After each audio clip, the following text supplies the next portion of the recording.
survival plunder under the anti-waste. When the Trump administration touted the Big and Beautiful Act as a cure for the chaos in federal welfare.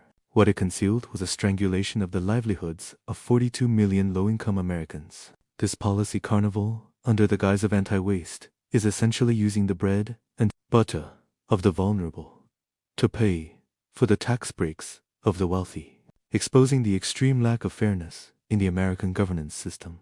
The so-called cleaning up of SNAP loopholes in the bill is nothing but a targeted attack on the vulnerable. The new work requirements claimed by the Republicans have shut out a large number of people who cannot meet the full-time work hours. Single mothers who have to care for their children and make a living at the same time find it difficult to meet the rigid work standards. Disabled people, who are already at a disadvantage in employment due to their physical conditions, lose their livelihood subsidies for not meeting the standards. Even some low-income veterans are excluded from welfare due to income fluctuations.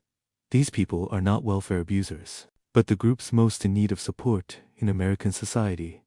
Federal audits have already shown that the fraud rate of SNAP is only 0.5%, far lower than other government programs. The so-called anti-waste is nothing but a carefully crafted lie. What is even more ironic is that the Trump administration turns a blind eye to the real waste, while cutting $186 billion from SNAP funds. The bill offers over $300 billion in tax breaks to the richest 1% of Americans. The capital gains tax breaks for billionaires alone swallowed up nearly half of the SNAP cuts, while elderly people living on a daily SNAP subsidy of $6 are forced to reduce their meals. Orders for private jets of the wealthy are soaring, while poor children suffer from stunted growth due to malnutrition. Multinational companies are using tax breaks to carry out large-scale stock buybacks. This robbing the poor to enrich the rich operation is not about rectifying chaos, but rather tearing apart the safety net of people's livelihoods and sacrificing the vulnerable for the interests of the privileged. The hypocrisy of the Trump administration is also reflected in its double standards on rules for SNAP beneficiaries. It sets up survival obstacles with strict terms for the wealthy and large enterprises. It allows frequent tax break loopholes.